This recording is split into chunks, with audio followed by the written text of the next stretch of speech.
What's going on, everybody? How you doing? Let's take the sync off. Forgot. We don't need it. I'm here. It's Monday. I'm alive. Not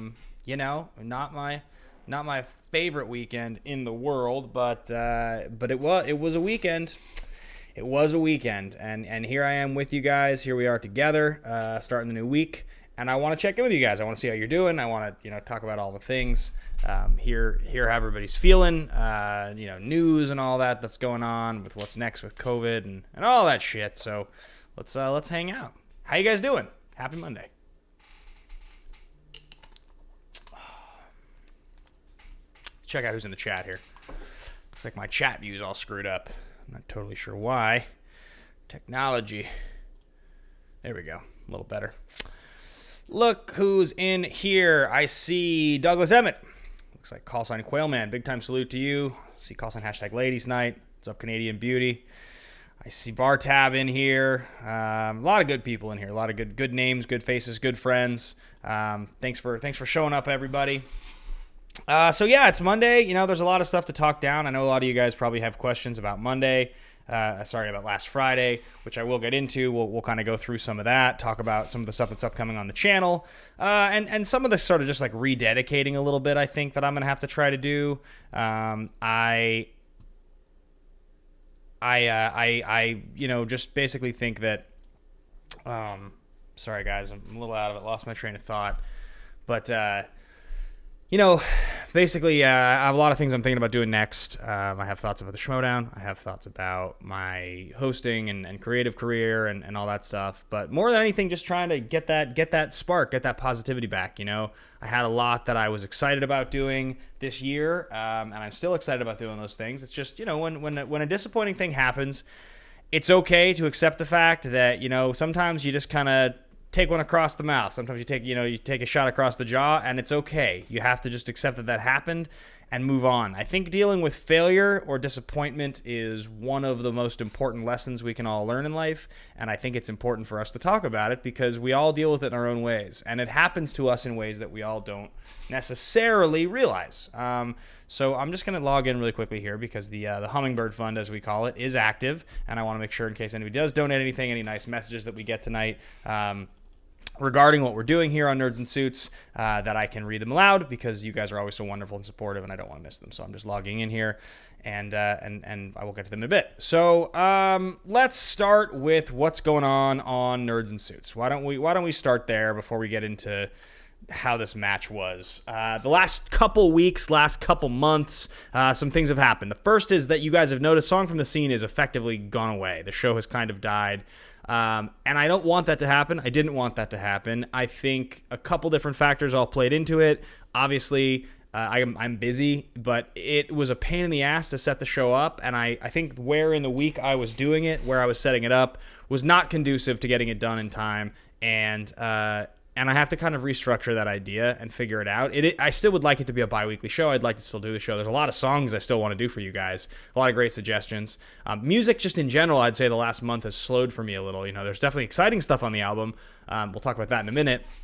But definitely I noticed an emotional shift and my brain starting to get very wrapped up into the Schmodown stuff. And I think that I dove into that as a little bit of an escape from, just like general depression. Now, on the good news side of things, we all talk about goal setting. We will talk about the NIS Endurance, how you guys, all you wonderful people are doing with your goals that you've been checking in with me on.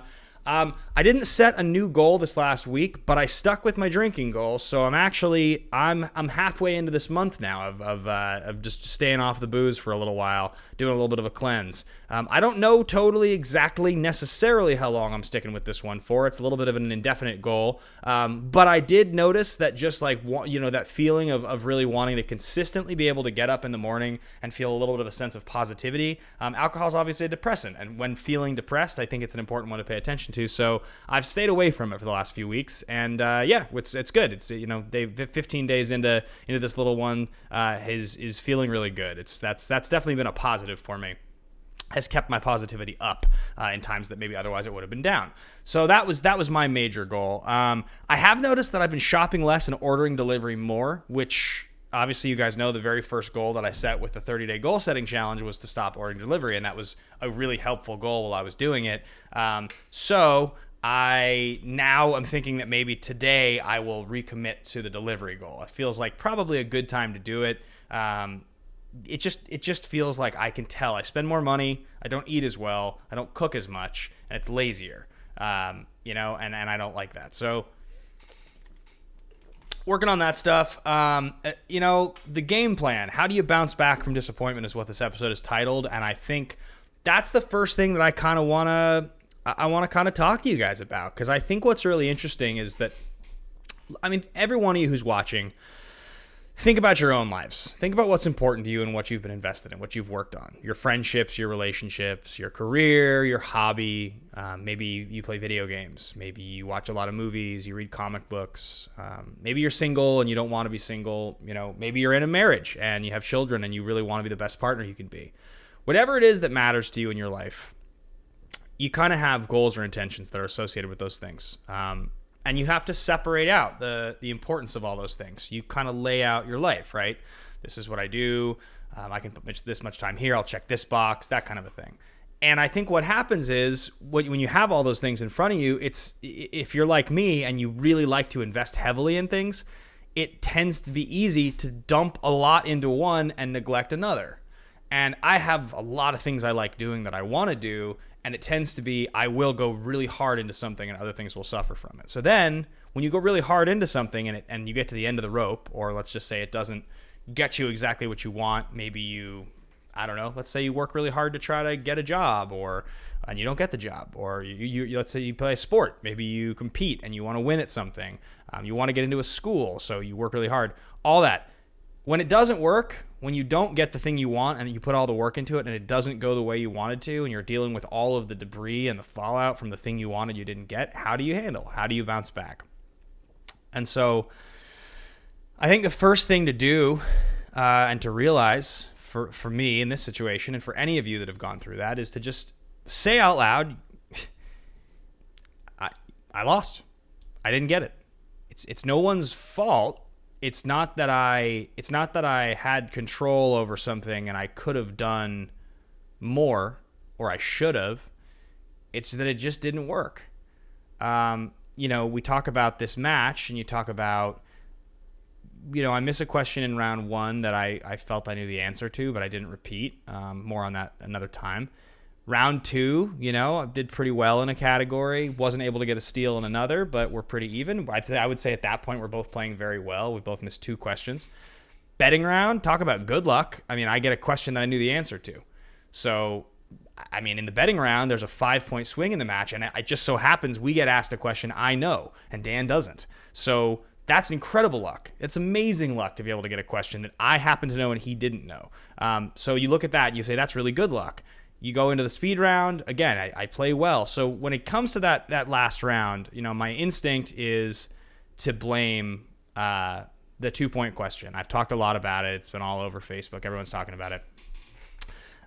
This 2-point question thing with Lucas Black. And yeah, I didn't know who Lucas Black was. Straight up, guys, I'll be honest with you. I've never seen Fast and the Furious Tokyo Drift. I've never seen that one. I never saw 2. I never saw 3. I saw part of 2 on TV one time. Never seen Tokyo Drift. My understanding of Tokyo Drift was that Han was the star of the movie.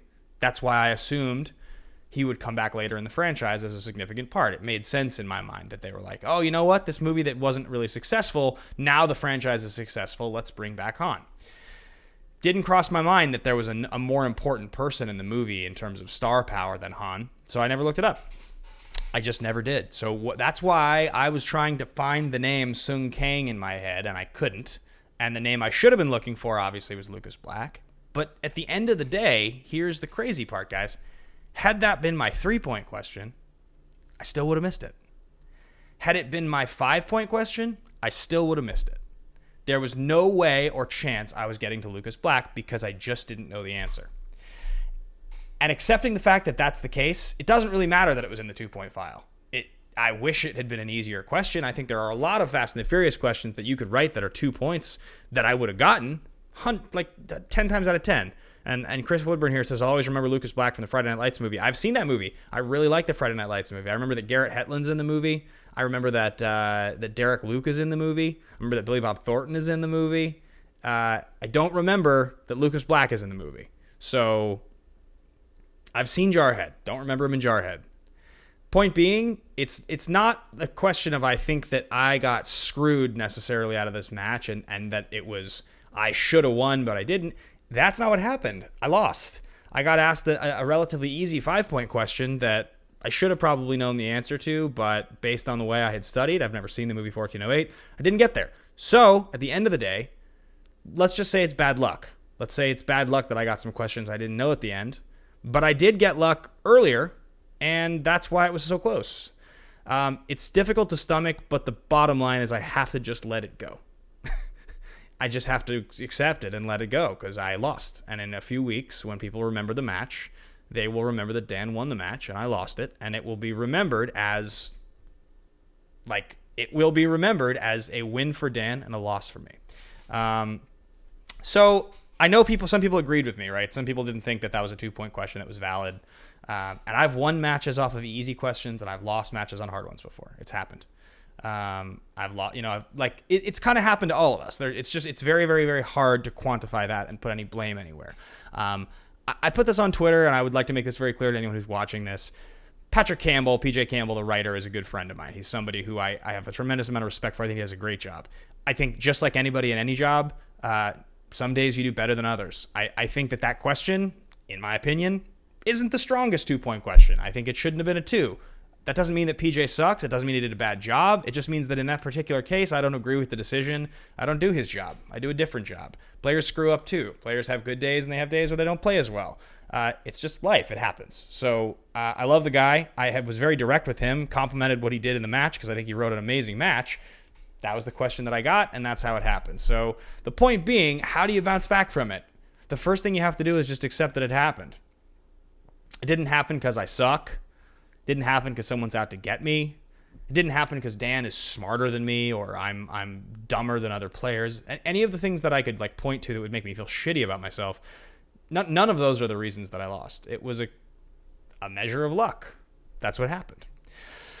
I'm going to read some of the stuff here that's in the chat because there are a number of people who are talking and sharing things in here. I'm also going to click over to Super Chats and Streamlabs here in a second. So let's see here. Kelly W. I love Tokyo Drift, and it took me a minute to get Lucas Black. I've heard some players say that, I've heard people say that they got Lucas Black. Totally understandable. Some people know who that is. I didn't. Stephen Weston, 1408 was an answer earlier last week, too. Yeah, it's funny. I shared this last night on the Action Guys, but I have 1408 as the front page of a study guide on my shelf behind me. It's the literal front page because it's a 1. It's alphabetical. I've looked at it before. I'm aware of the movie. If you had mentioned 2007, John Cusack, Sam Jackson, or the fact that he's a writer, I think I probably would have guessed it. But because none of those were mentioned, I was in the wrong ballpark and I didn't guess it. And that's just what happened. So, as far as what's next and how the literal front page says Camshaft. That is true. As far as how we bounce back and what happens next, I don't know. I know that the earliest I would play a match would be next year. It would be next year, probably in, I don't know, February maybe, something like that, March. It's probably a good solid 5 to 6 months away. And that's just, that's the reality. If I decide to go full tilt back into the league next year, that's when I would play. I don't really, I don't really want to run it back with the same configuration with Finstock or much of any of what I've done before. If I go into it the way that I maybe could, I'd want to go in with a different approach, a different attitude, a different system. And I have ideas. I mean, I have things I've thought about.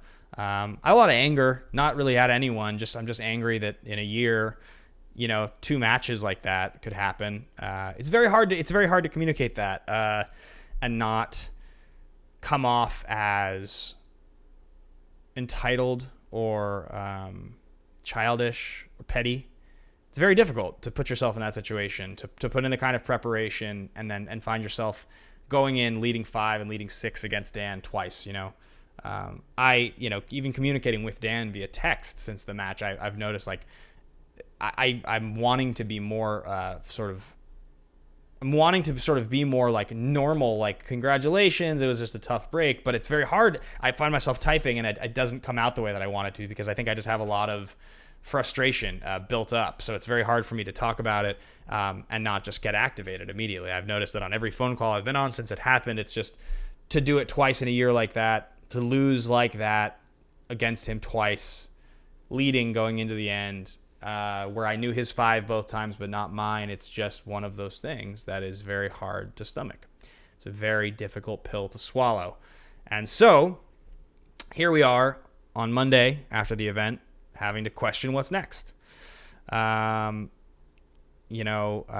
Therese here, my girl, big time salute to you, Nikki, and a straight into the tie as well. Disregarding the win-loss record, you played 4 amazing matches this year out of 5 in both divisions. Yeah, I feel like probably Roca feels, after that Collins match. I feel like the way he feels is now he's lost 3 times in a row for the first time in his career, and he feels like he played great in all 3 of them.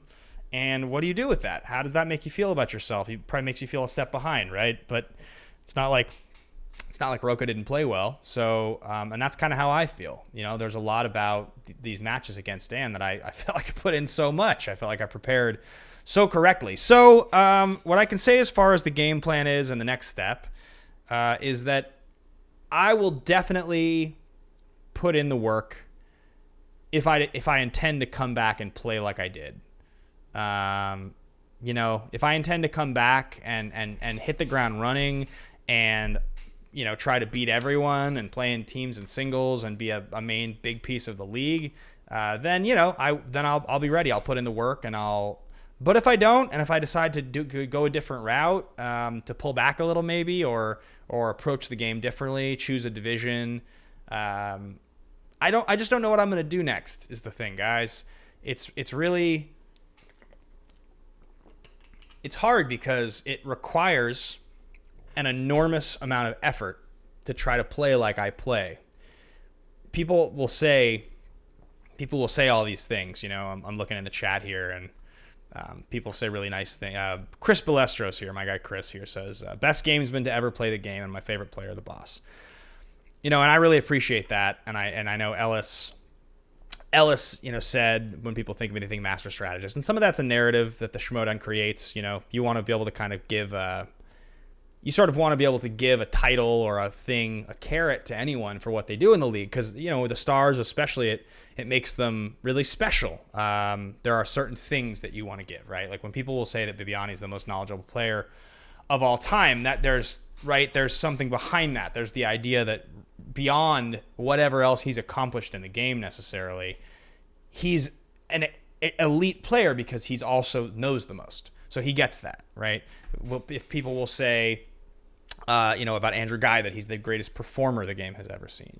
Wins or losses, he's an incredible performer. So he gets that. That's his thing. It's his title. So I respect the fact that people will say that I'm a master strategist of the game, because it's a very cool thing. It reflects, intelligence, and I like that. But also to have gotten that title the same way that Bibiani has watched all of the movies, the same way that Andrew Guy has grown up wanting to be an actor his entire life, it takes something. It requires something to be able to go in and do, to want to be able to go in and do the things that I've done in some of these matches where it is like pulling a Tyler Perry deep cut question in a betting round. That's preparation. They always say preparation meets opportunity. That's what that is. Having the game plan, putting it into effect, training your brain to be able to retain information faster, analyzing what the game actually looks like so you can organize your tactic so that you go in prepared. I mean, these are all things that they don't happen in an hour. It's not a conversation a week before the match. This is the kind of stuff that you think about for months. and it takes a lot out of me. So and I love it, and I'm so appreciative of the support system and of the fan base and of you guys for being here to support me in doing it. It's a wonderful feeling. I'm so proud of the last few years and how much connection with an audience I've actually gotten to experience. It makes me very happy, and I accept and I recognize that if I step back from the game in some way, that I will lose some of that. But the truth of the matter is, it's just, I have a lot of things I would like to do this next year. I've talked to you guys a lot that I want 2021 to kind of be the best year of my life, or 2020, 2021. And so, there's a lot of work to do, and I have to evaluate all that. But what I can tell you guys is that if I do go back in full tilt, if I give this game everything again, and I go in for another season, I feel more frustrated and angry than I've ever felt. And I want to destroy everybody. Because I'm tired of putting in that work and attempting to achieve what I want to achieve and getting so close and feeling like I have it figured out and then having it just barely go in the other direction. And all of a sudden, the legacy that I try to build in this game and the respect that I wanted to earn is doubted. My performance is doubted. People say things like choke, and there's a part of me that just wants to come in and burn everybody down. Truly, there's a fire in my stomach that it just is there, and I have to decide if I want to do that or not, because I know what it would require of me. I know that it would take a piece of me to do it like that for another year, because there's a level, I can tell you guys this. It was studying for this match. And preparing and researching for this match when I learned something about myself. And I don't want to share what that is, but it was a piece. It was a piece that I unlocked in the studying for this match. I was working with Barbarian, and I discovered something. And when I did, it was very close to the match. It was days before the match. And I got to employ it on some level and use it. But I know that with the time ahead of me, if I was going to take 6 months to prepare and I employed what I'm talking about, I know it would take my game from here to here. I know that I could rise to the next level. But I know what it would take. So that's just the thing. I would have to really want it, and I would have to really accept the fact that the next year would have a lot of Schmodown in it. Ryan Fennelly asks, who would you want to beat more, Dan or Bibiani? They're the top two for different reasons. Bibiani, I think, because my anger and frustration that I'm talking about, the disrespect of people thinking I'm just not quite at that elite level, which I don't know how many people think that, but I know there are some people who doubt that. People who write things like, Bateman can't answer a 5-point question, so just get him there and he'll lose, or things like that. Classics, he'll beat him. Bibiani, I guess for some reason in my mind, represents those people. I think he's a good-hearted person. I don't think he's a bad guy, but I think like anyone, he has the things that make him who he is, and believing he's the smartest guy in the room is one of those things. I think he believes that, especially when it comes to movies. So, for that reason, that he is the guy that I would want to beat the most. But when it comes to the non sort of Sith, when it comes to the Jedi, if I'm speaking as a Sith, it's Bibiani, right? Purely. If it's because it's so ego driven, it's such a hollow pursuit. I don't get anything. I would feel empty if I beat Bibiani, though I still want to do it. From the Jedi side, if I'm trying to be Luke Skywalker, if I'm trying to be Obi-Wan, then it's Dan. It's purely Dan. Because of course, how could it not be Dan? He's the best that's ever done it, and I've gotten so close. So those are the two. And the sad part is, guys, for season 8, if I go in, I don't know if I get to play those guys or beat either of them, because they could not be the guys that have the championships by the time. We've been at this thing so long, I may never get to play Dan again. That's the truth. Even if I played next year, all matches, all divisions, I still might never get to play him again. And I have to accept that that's just the consequence of losing. I'm going to read some of these out here. First off, I got the thin blue line here. Ben, you can have the single strap in 2021. There's no doubt about it. That's $5 towards my Gibson Hummingbird. I want to remind everybody here who is watching the show, every dollar that goes towards Nerds and Suits on live streams, and you guys know this, but every single dollar on the live streams goes directly towards my Gibson Hummingbird. It's the dream guitar of mine. We have a good fund right now on the way towards getting it. I've got a picture here I can show you guys of it. That is the wrong one. Let's get rid of that one. It's not the one. We want to do this one.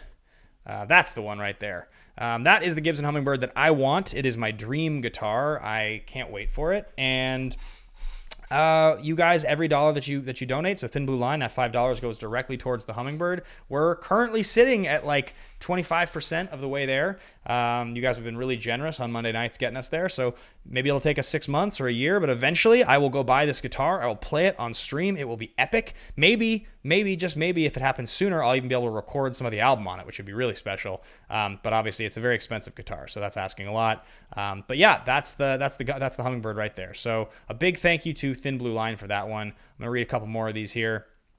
Next one here we have is from Joshua Padua. Tough loss, Ben. I believe you'll bounce back in no time. This will be your best spin. 2021 is the year of the boss. Thank you, Josh. I appreciate that. Big time salute. And of course, the tie straight here on Nerds and Suits. Yeah, you know, man, I hope so. I have to want it. You can't go in. I can't go into this next year not wanting it. Is the sort of the point. I really, truly have to want it.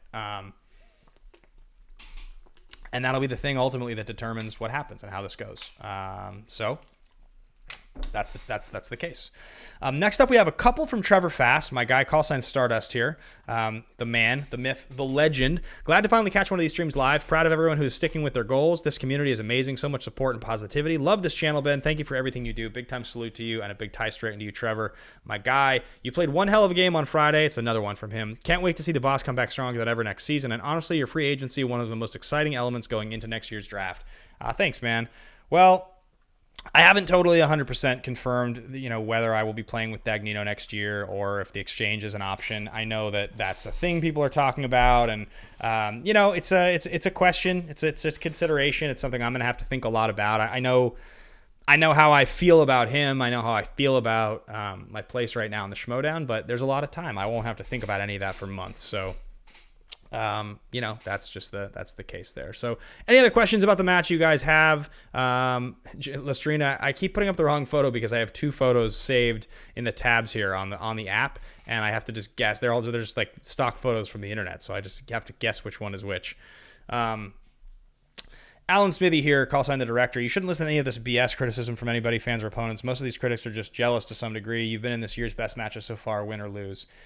Yeah, I know what you're saying here, and I want to ask everybody here because there's about 80 plus of you watching right now, but there's only 55 likes. If you guys could all hit that thumbs up button, that would be awesome. I'm proud of being in those matches. It's one of the things I texted to Dan was that, win or lose, they're the two probably best matches I've ever played. Maybe those two and possibly our match against the Shirewolves, Riley and I from 2018. Those are like those three are all pretty incredible. There's some old team action matches that I was really proud of. Like I loved our DC Movie News match. But yeah, two of my favorites that I ever got to be in were these two matches against Dan. And it's crazy that I lost both of them, and it's crazy I lost both of them the same way, but they were still really special and very, very memorable. Looking at a lot of people talking Schmodown here in the chat. So we'll be talking, more at length about this tomorrow on Schmodown Backstage. We have Dan Murrell coming on for Roka's last show. We may have Mark Riley coming on as well. So if you guys are interested in watching that, I would recommend tuning in tomorrow for that. So we're 6:32. Let's talk about a few other things here. I'm happy to answer any other Schmodown questions as you guys have them, but I'm going to keep talking about a few other things. So I mentioned when we started the show that these 30-day challenges are a thing that we've been doing here on Nerds and Suits for a while. Every Monday, I reach out to those of you that are part of the Patreon, and we talk through your challenges. What they are is you set your mind to something on a Monday. You decide, for the next 30 days, I'm going to accomplish this goal. Could be something small like drinking more water, making your bed, stretching more. And I check in with you guys every Monday. If you do 4 of these simultaneously, so one on a Monday, start the next one the next Monday, the next one the next Monday. So in the end, it's 60 total days of goals with 4 goals running at the same time. You are invited for a metaphorical seat on the NIS Endurance, which is our metaphorical spaceship blasting off to space. We have a couple crew members so far, Charlotte Gherkin, John Lestrina, Brandy Parker, who have made their way onto the Endurance by completing 4 goals. I, myself, was not actually able to complete the 4 goals. I kind of fell off. I saw some responses from some of you guys today on Patreon talking about it, reaching out that some of you guys are feeling a little sluggish, feeling like you're like dragging a little bit. And so I encourage anybody who is doing the goal setting thing with me to share your thoughts here in the chat. Let me know. I think on the subject sort of on that subject of having kind of put your mind to something and not getting there, or feeling disappointed by something in your life that you wish you didn't, but just accepting it and saying it out loud, kind of like when I started the stream. I lost to Dan. That's what happened. I hate it, but I lost. That is what it is. If anybody wants to just say in the chat what they're struggling with, please, you can put it in a super chat. I'll read it out loud if you'd like me to. But whatever you want, I encourage you, if it's something you're comfortable putting out there, just say it. Hey, what's up, Call Sign Entrapment? Big time shout to Alex Shashek. Salute to you. Love seeing you in here. I encourage you all to just put it in there, because sometimes it helps to say it out loud, truthfully. We all experience disappointment. We all experience loss or failure. Mukbang Reviews here with a $10 super chat. Just support for your shows. You are an amazing motivator, broadcaster, singer, and competitor. Big time salute to you, Mukbang, and a Ty Straighten from Nerds and Suits. I appreciate that. It means a lot. Trying my best. That's $10 more towards the Gibson Hummingbird. So real excited about that one. John Lestrina here with the $10. Oh, wait. That was Mukbang. John Lestrina here with the Streamlabs here. If we need a Fast and the Furious study cram, I will fall on that sword. Yeah, it's a tough one. It's brutal that it was action adventure and like it was that simple. Winning the match was that simple, and I just didn't have it, Like that's what I was trying to say earlier in the stream. Just accepting and acknowledging that I just didn't know it. And I could have known it. It's a very knowable fact that he's the lead in that movie. It's just, that's what happens. So, let's see what else is going on. So Bowser's Girl, currently working on my 4th goal, and it's been great to have this channel of support. Had to take a break the last 2 weeks to give my mind a break. So much going on, but having a goal helps. I agree. Yeah, that's kind of a little bit of what I think my last month was. I was feeling really positive and optimistic. I was working on a lot of cool stuff, and then the last month was, a little tougher for me. Right? I was getting ready for this match, and I'm glad that I did the thing with the drinking, because I think it's actually probably helped me stay a little more optimistic when I otherwise maybe wouldn't have been, but it's definitely been helpful. Chad Hans here. Hey, Ben, hope you and the nerds are doing well. Got a nap. Good to see you in here, man. Thank you so much for showing up. So David has been out of town, which means he'll be back this week, so we're probably going to get into some music pretty soon. He's got his bachelor party we're doing this weekend for his wedding. It's not really going to be a party as much as it's a camping trip. We're going to Catalina, and all camping. So I'm looking forward to that. That should be a good time. But I have been doing little bits and pieces, working on music. I have some cool stuff coming up to show you guys. I'll be scheduling a lot of stuff coming up pretty soon here, the Studio Diary. A reminder to any one of you who's a Double Diamond patron in the Nerd Network. I'm just going to give a final reminder that if you are a $50 patron, there's a thread here in the Patreon, and it's from a couple days ago, maybe a week ago now, and it is asking for you guys to submit your cover requests. Every Double Diamond patron in a month gets to submit a cover request, and I'll pick the whole list. I'll put the entire list up. I'll have all patrons vote on this, and I will learn 3 of them. So there is a link here. I'm gonna actually just view, and then I'm gonna post the link into the chat here, so that if you guys are patrons at that $50 level, you are able to do it if you want to. Obviously no pressure if you're not, but pretty soon here I'm going to be putting up that list in the Patreon for all patrons to vote on, which that's the Patreon post. So I think if you're patrons, you can see it. And you guys will be voting on it, and I'll be learning 3 of those songs. I'll be performing them here on a Monday night stream. So if you are a $50 patron, you haven't already submitted your idea for a cover on that list, please do. I'll be putting them up for a poll very, very soon. Otherwise, we have Bowser's Girl for the guitar. And remember, the Seahawks won. That is true. Bowser's Girl. That was very exciting to watch my Hawks win. I loved seeing that. It was exciting. I love having football back. That definitely made me feel a little bit more normal in an otherwise impossibly abnormal time. This next one here is from Megs, Streamlabs here. She says, whatever you decide, you have built a community that will support you either way. I had to walk away from a career that was 6 years of college in the making. Value is not defined based on outward success alone. Keep your head up. Megs, salute and a tie straight, and you're always great. I really, really appreciate that. That means a lot. I hope to find it in myself to go at this thing hard again, and and maybe, I mean, because here's the thing, right? I thought about this the other day. So let's just pretend I go in next year, and let's say I go in next year, and I think, you know what, I'm going to get a new teammate, and I'm a new method, and I'm going to go at it and try to win. Well, you know, after 2 losses like that, I'm not going to be able to get a number 1 contender match right away. So minimum, I'm going to have to win 2 matches, maybe even 3 matches. Depends what Christian comes up with, where my ranking falls. And I'd have a new team in theory. You know, feels like Who's the Boss is probably done, though you never know, but probably a new team. And so let's just say I'd have to play some matches early in the year. They wouldn't be title matches, so I'd have to earn some wins. And then probably it'd be spring or you know, collision that maybe I'd have a chance to win the belt in either division. So figure with those numbers and belt defenses, that probably means something in the range of like 11 or 12 matches next year. If I was, like, I'm just saying, if I was to come in and win every single match, if I didn't lose once, if I came in with a new strategy, a new thing, and I walked in and I just crushed everybody, it'd be like 12 wins. Here's the question, guys. If I walk in next year and I 12-0 the league, singles, teams, the whole thing, that means I'm winning the belt and defending both belts twice. And this is purely hypothetical, but let me ask you this. If none of those wins come against Dan, is Dan still the greatest of all time? Because I think the answer is yes. That, my friends, is an extraordinarily difficult thought to actually stomach. I could 12-0 the league next year, and if none of them are against Dan, I think he'd still be ahead of me on the all-time list. How do you walk into a season knowing that? Honest question. You guys tell me. Kelly W. here with the $20 super chat. I had said in the chat that both Bow Wow and Sung Kang are better known for Tokyo Drift than Lucas Black. A weird 2-pointer for sure. You'll find your path again. A weird 2-pointer to be sure. Kelly, I appreciate your support. Means a lot, a lot. Next up, we've got another one from Trevor Fast here with the $5 super chat. For the guitar, did you ever get a chance to listen to those Rush songs I requested? Trevor, I didn't. I did not. If one of them is a song you think is super dope, I would recommend posting it on that Patreon post so we can have it as a possible song to vote on for me to learn as a cover. I think there's 4 songs on there: Wonderwall, Hey Ma, Under the Bridge, and Freebird. So, they are potentials.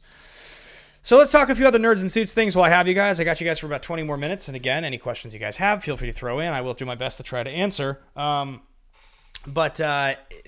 I, for 2 weeks, have not posted an episode of A Great Conversation. I definitely will. It will be this week. It's already recorded. It's with Kate Mulligan. It's going to be posting this Friday at noon. I have to go edit the episode. This last 2 weeks, it's just been a lot. Like I said, getting ready for the match kind of blew me out, and I had a hard time focusing on much else.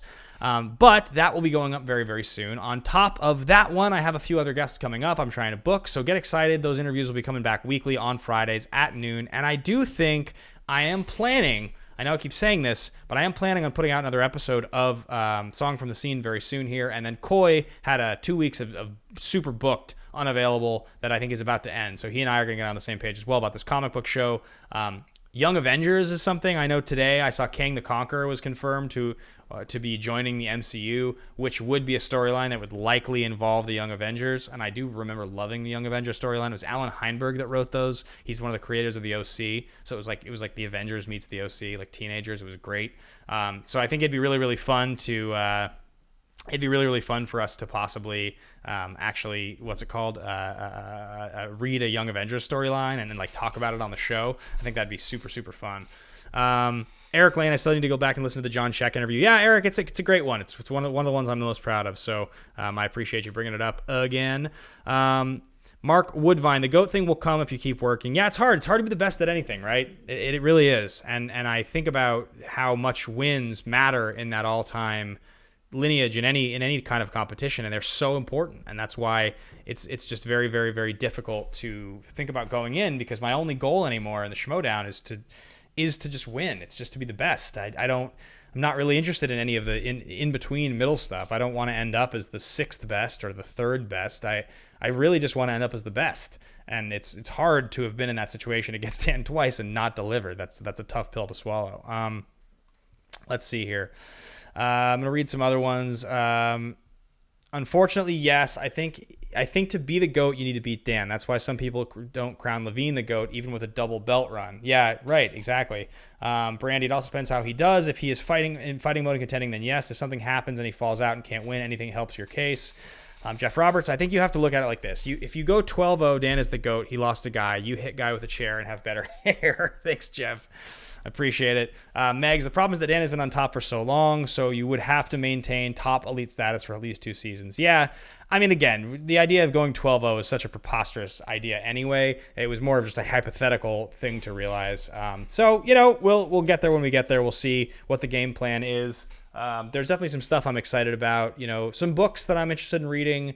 I think retention and memory is something I find pretty fascinating, and I've put in some work in the past, but I almost think that there's another level, and I think there would be a lot of things that would go towards that level. So let's see here. Dan's legacy is suspended. You can beat him and still not take the GOAT title, says Kelly. Agreed. I think it would have to be the combination of like what I'm talking about, like 12-0 and beating Dan is I think what would be necessary. So Joaquim Skygem, I think it would take more than one perfect season for any one competitor to surpass Dan, but a 12-0 season would be the best season of all time, which is one for the history books. Right, exactly.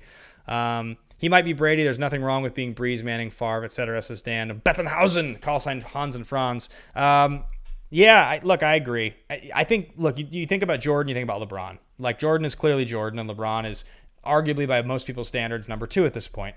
Some people even argue that he's number 1, right? But there's still always going to be that thing of 6-0 is 6-0, and then there's just no beating Jordan. So, that's just the case. Trevor Fast, you're a few minutes behind, but Dan's legacy is almost a decade in the making. The boss is only a few years in. Keep at it.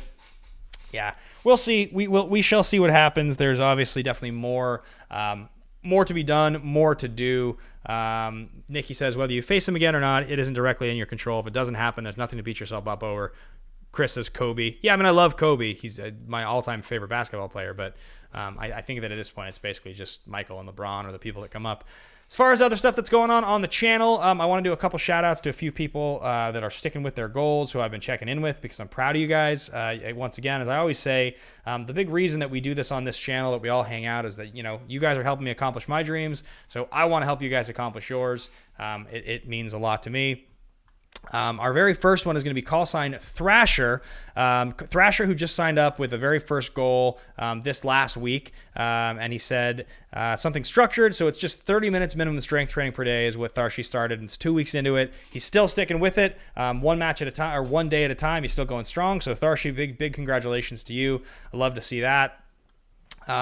John Lestrino, one of our members of the NIS Endurance, has been sticking with. John, who is very committed to the goal. He's been trying to get more sleep and fuller nights. He continues to work on that, so I appreciate that. Also, week 4 of flossing, which is another one to shout out, because I can relate to that one. I had a fucking root canal this last week. I need better dental hygiene myself, and I'm working on that. I have the second half of my root canal this Wednesday, which is funny. I talked to you guys about this, but I got all this Percocet that I was prescribed on Wednesday because of my root canal, and over the weekend I just sat there just taking Percocet all weekend, just depressed on the couch. By the end of it, I was just like, man, this has been like the biggest zombie weekend ever. Like, my face was hurting, and I'm not a big fan of drugs. I'm not somebody who's like really enjoyed them much in my life anytime I've ever tried them. And most real drugs, like hard drugs, I've never really tried. So painkillers that I've been prescribed are kind of the toughest, like hardest stuff that I've ever tried, and it's only when I've been prescribed them, and I didn't really love the experience this weekend of being so out of it. So that's definitely not the choice. That's not the drug of choice for this guy. But yeah, I think the flossing is a good one you're doing. Let's see who else we got in here who's been sticking with it. People that I want to give shout outs to. Let's see here. So Dr. Meg's here, who has been one of our most committed, one of my favorite people.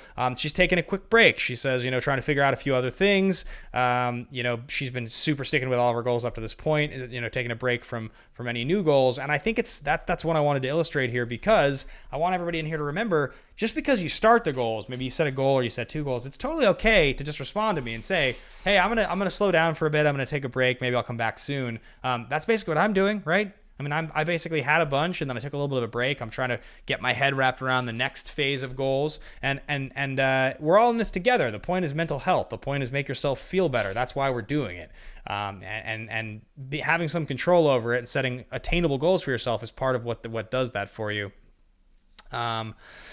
So, I am proud of all of you for sticking with what you're doing, and I wanted just to shout a few other people out. So big time salute to you guys, and of course a tie straight for each and every one of you. Thank you to all of you who are patrons. If you're not a patron, you don't know what I'm talking about, go check out patreon.com/nerdsandssuits. Best way to communicate with me directly is on there, and plus there's a bunch of other cool shit that we all work on together as well.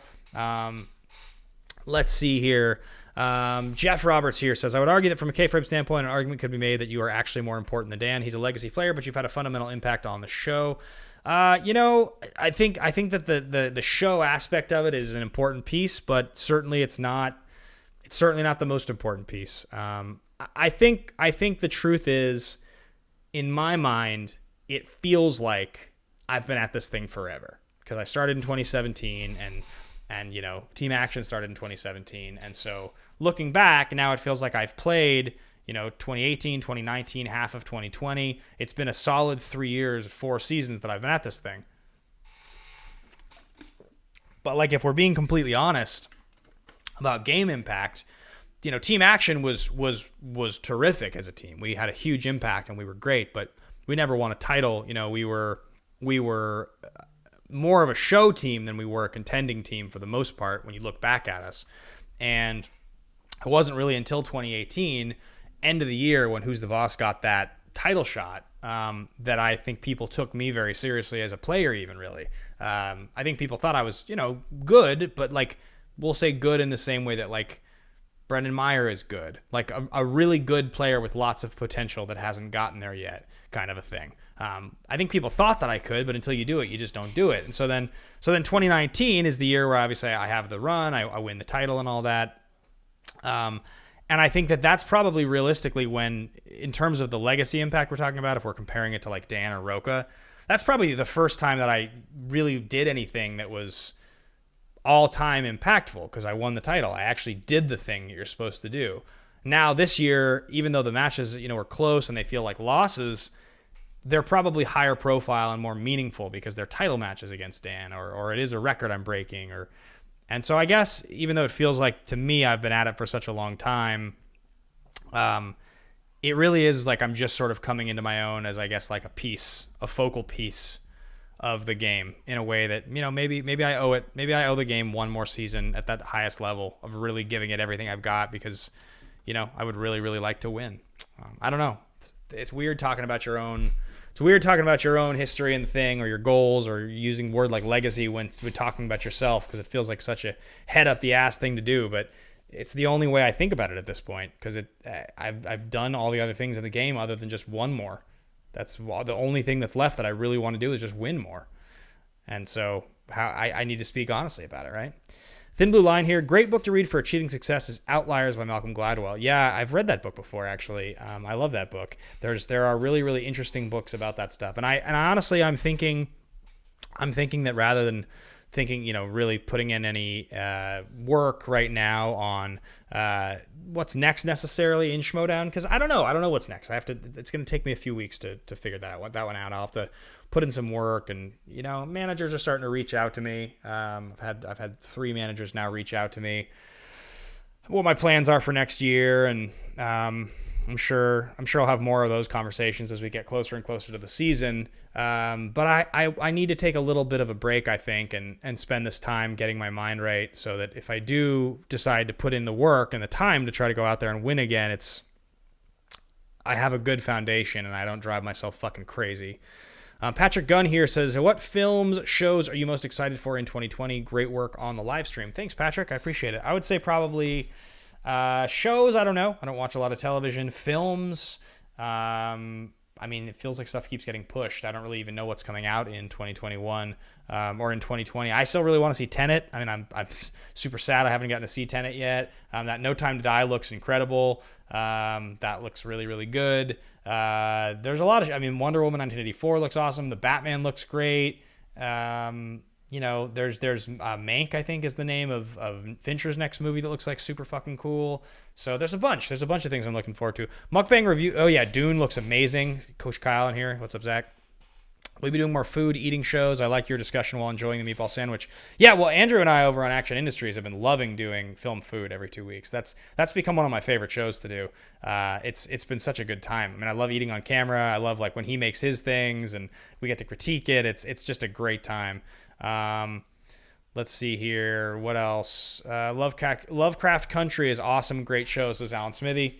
Yeah, I've heard that's sweet. Dan Bettenhausen, I saw Tenet this past weekend. I like to think and be challenged by a film. This one was tough to get through. Interesting. Let's read a few others here before we get out of here. Okay, I read that. Okay, good. I have read all of them. So, guys, yeah, thank you all of you for your support tonight. You guys have all been amazing. If you haven't already hit that thumbs up button, please do.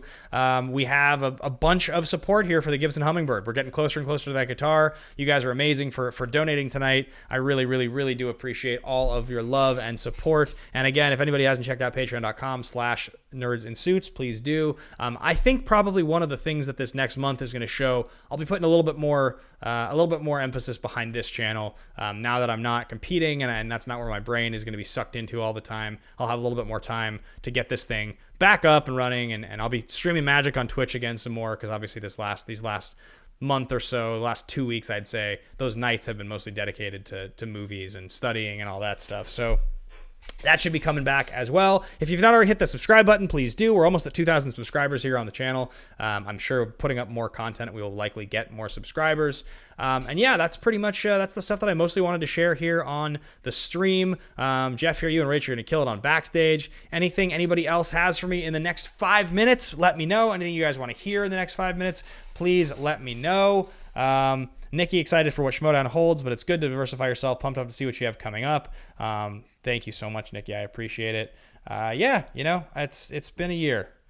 2020 has been a fucking year. It's just, I don't know what's next. I don't know what to expect, and we're all just trying to get through this thing together. So I appreciate all of you showing up. I like being in your corner, all of you guys. Any of you that I sent a message to on Patreon about how you're doing with your goals, don't ever feel pressured. If you're feeling like you're burnt out or you don't want to be hearing from me that way, just feel free to let me know. Hey, you're take some time off. You're going to step back. You know, just something I'm trying to do to support you guys and help you guys out, just the same way you guys support me. Help me out with what I'm doing. And who knows, maybe in a few weeks' time here, I'll be fully rededicated back to Schmodown, and I'll be talking to you guys about my strategy. One thing I did think about, and this is something you guys can tell me if you find interesting. So my good friend Mark Riley, my teammate, who's the boss, he does these Schmodown hangs on his Patreon. It's one of his tiers, is the Patreon tier, where he goes and he does like mock matches and he works on categories. And I don't do that. I've never done that. You know, Drew and I do behind the scenes action rewinds. We'll be doing one of those for the match against Dan.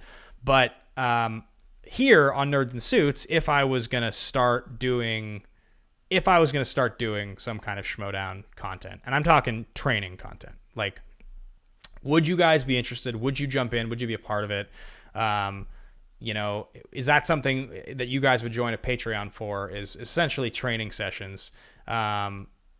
Because it's weird, like, the strategic stuff is so close to the vest. I have to be so careful with what I like share publicly and talk about when I'm getting ready, because, you know, like, I can't have that information slip out. That's the element of surprise against players, is what you put on the wheel and what you study for and what you get ready for. But there is an approach, and I'm talking like, if I do this thing,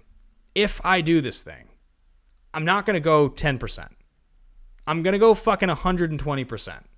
And I would do it probably for an hour a week with you guys, and I would bring in all the tactics and strategy. I would talk to you about the books I'm reading. I would talk to you about the systems I'm using. I'd have you guys quiz me. I would work with you guys I would let you challenge the ideas. I mean, that's like what I'm talking about. And it would be just trying to figure out how I would do it. So I don't know. It's a thing. it's a thing I'm thinking about maybe because I love getting to hang out on Riley's stream and do it with him. And so maybe that's something I would offer as a Patreon tier, possibly. I'd have to think about it. But you guys let me know. If you're listening to this and you're like, hey, I would be a part of that. Leave it in the comments below once the episode's over. Leave a comment. That's something you'd want to do. If there's anything on Patreon that you guys are not getting here from Nerds in Suits that you'd like to, that would maybe encourage you to sign up, then leave that in the comments as well, because I would love to know. You can always send me a message directly on Patreon as well, or on IG or on Twitter, whatever, Facebook, just letting me know your thoughts if you have any ideas. I know not everybody can afford, so feel free to send me a message, and kind of that's what we'll do. It looks like I'm just gonna check something here because I think I might have just gotten a notification. Different Patreon notification. It was not a Nerds and Suits one. That was an action notification. Very exciting stuff. So anyway, guys, those are my thoughts here tonight for the stream. Leave your thoughts below in the thing and let me know what you think. Thank you to each and every one of you who had donated. Thank you to everybody who showed up, who hung with me, who talked through. This was a shitty weekend. I will bounce back, and maybe, just maybe, in a couple weeks here, we'll all be talking about the game plan to go out there and burn everyone down and destroy everyone. PC, with the last donation here, the $5 Streamlab, going towards that Gibson Hummingbird. PC, big time tie straight to you. Thank you so much. I can't wait to get that fucking guitar. I will play excellent music here on the thing. I can't wait. I can't wait to share that with you guys. I can't wait to play the first song with that Hummingbird here on stream for you guys. So, thanks to everybody.